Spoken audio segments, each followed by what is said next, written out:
And see, Garrett back to trouble. You're on my back, me on your back. Yeah, I'm in his back.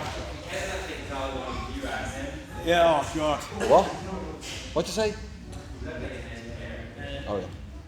He's the dom in the situation. Oh Jesus. Okay. Come on, Daddy. Okay. Oh, God. This is getting worse.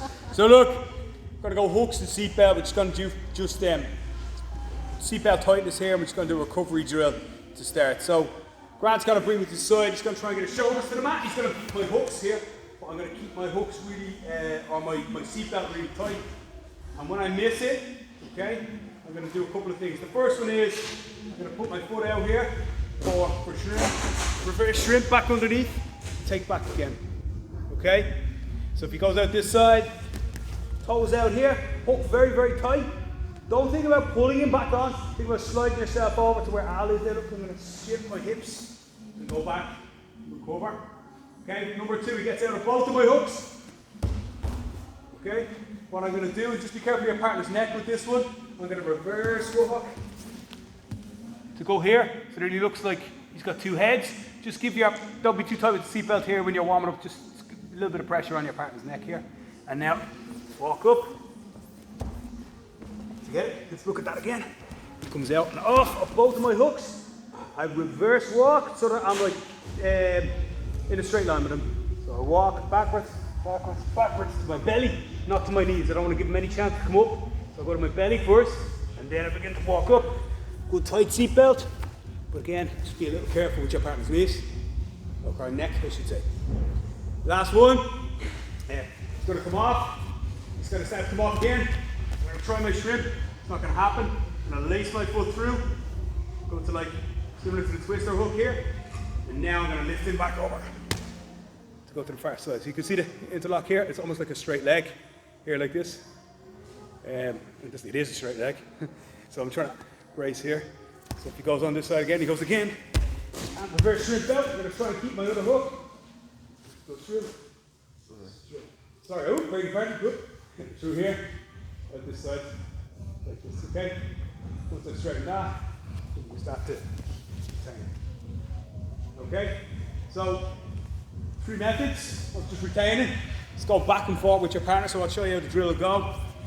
Man's going to do one or the other. I'm going to let him do one. Okay, get my top hook, shrimp underneath. Yeah, get rid of both.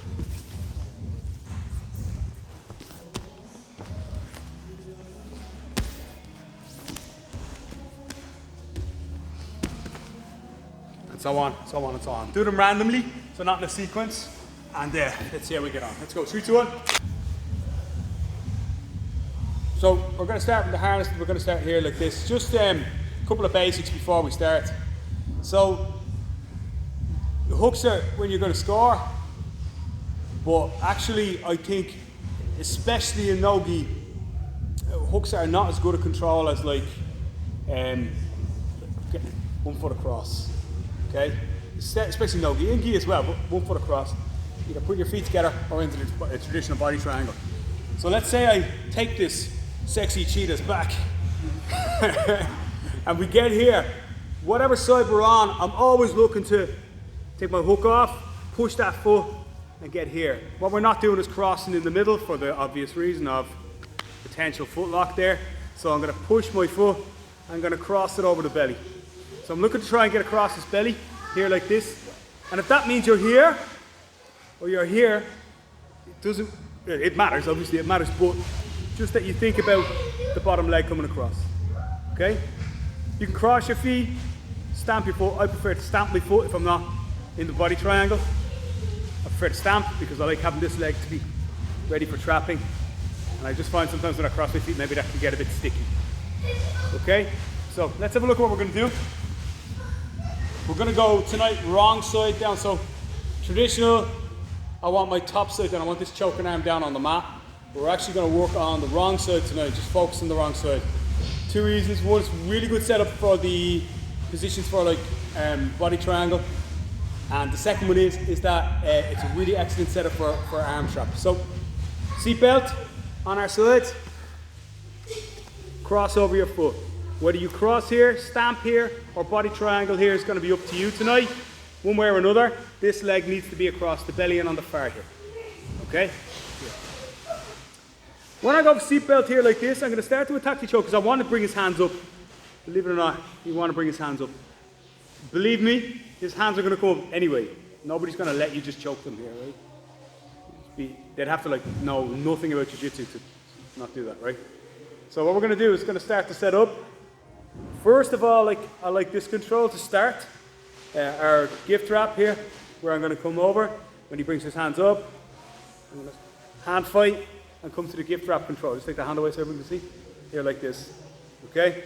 Because this gives me already like good opportunity to control one side and control it like the seatbelt, but with a grip on one of his hands, okay?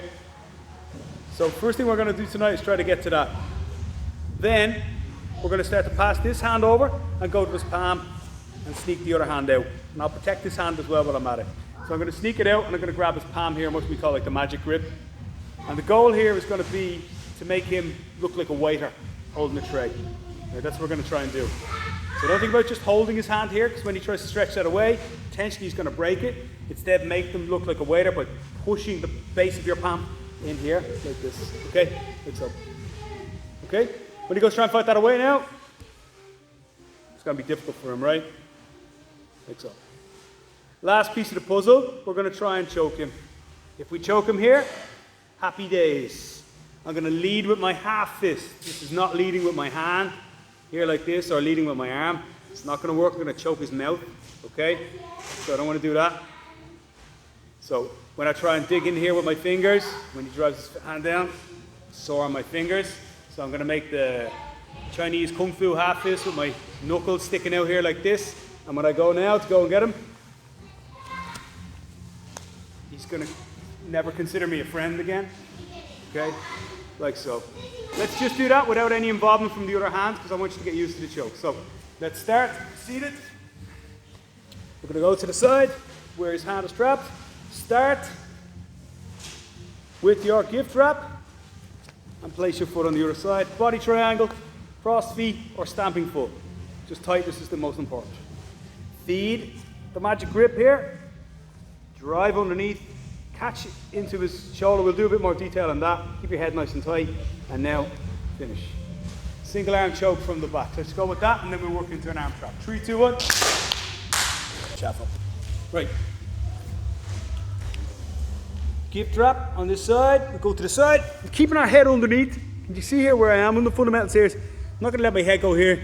Because if he can get his head to the mat, that's when he can begin his escapes. So if you ever feel his head on the mat, you've got to fight your head underneath. Okay? Push, switch to the side, crossed or triangled. But what I saw is there a few people just like relaxed. Don't be relaxed, it has to be tight one way or the other. Here. Now I pass that grip, magic grip here, and I start to attack. And I want to sell the attack really, really hard. But actually I'm not going to choke him now, because it's really hard for him here, and he's got a free hand. It's really hard when he tucks his chin in, it's really difficult for me to get. So I want him to be pulling my hand really, really hard. Okay, and that's why I have this leg free. So pull in, and I'm going to pass it behind my leg for the arm trap. So, go back. When you do this, don't like, sometimes when people do this, they're trying to like put the hand underneath their own leg. I need you to do like a big, wide open swing with the hand, as wide as you can to trap. And then the important thing is actually, people like put the foot behind the hip, you can put the foot here, but actually the important thing is to close your knee here. So when he goes to try and bring the hand back, it's very difficult for him. All right, now free round. You can see how much he hates that, right? So I'm digging into the carotid on this side with the thumb. I use my thumb knuckle here like this. I go. He's already lifting his, he wants to lift his chin already, right? So just try not to lift your chin this time, just for a laugh.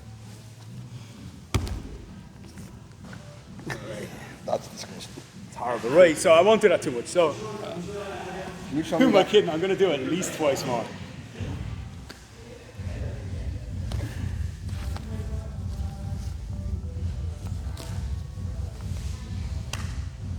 Okay, that's what we're looking for. One other thing, just showing a few people, is when I bring my hand around here like this, the guy doesn't tap immediately. I've got a problem, because when I start to choke, what I actually want to do is this motion. right? But I want to keep a grip on his back. When you dig in here, you're going to find a little bit just at the base of the clavicle, that's just like his shoulder, the collarbone here, just the top of his scapula. You're going to dig in and find your finger grip there, right, just there, right? And I have to have a grip like a gecko. That's what I was saying for NoGi. I need to be able to find grips and make grips where there are none. So palms down, and now when you pull, there you're going to get it. If I go here, the hand's free, potentially it slips off. Once it slips to here, I don't care how many hands you have trapped, you know, you're not going to choke the guy. So dig in, find that, cut his throat. One more time, just because everybody loves seeing Shafty's face when we do this.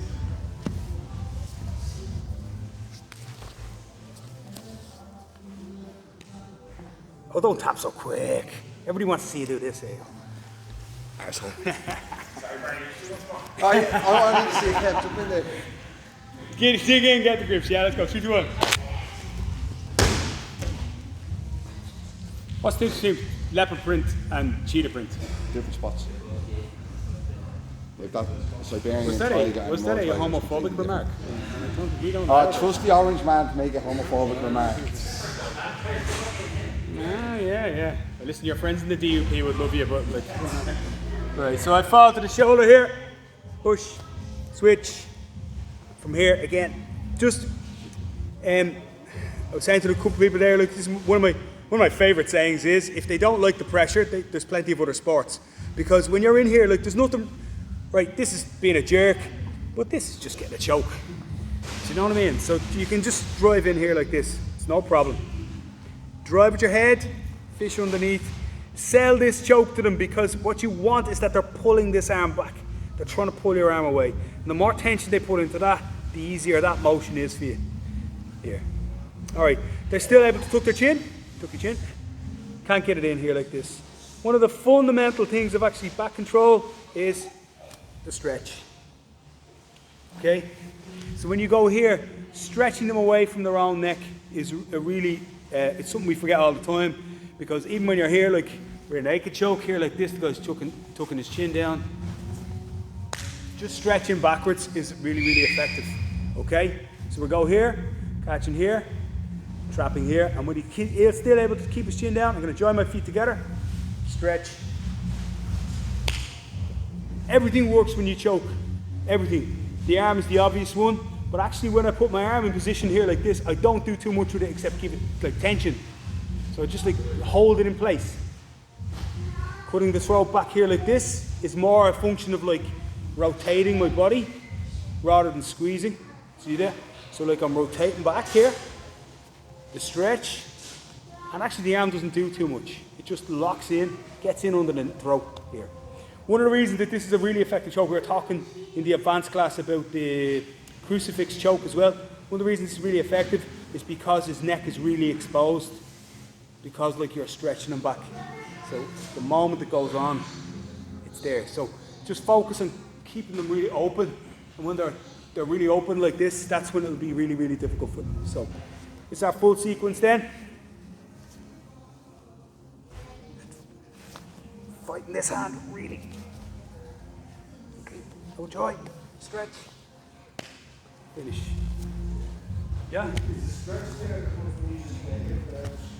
Off your hips, yeah, just making sure not to lose your hooks. That's why I stack my feet to do the stretch, or I'm in the body triangle to do the stretch. But if your feet are loose, it won't stretch, it'll just make the position looser. Do you understand what I mean by that? Let's just come back for a second. I think you should feel it. No, it's all you tonight for wearing this garb. So when you go here, when you want to stretch now, from here, if you just have the leg loose here like this, that's not really very effective because everything's very, very loose with them. Keep your head here, keep your toes tight. That's just my hips, and that's nasty. Yeah? Are we good? We'll try that one more time then. 3, 2, 1.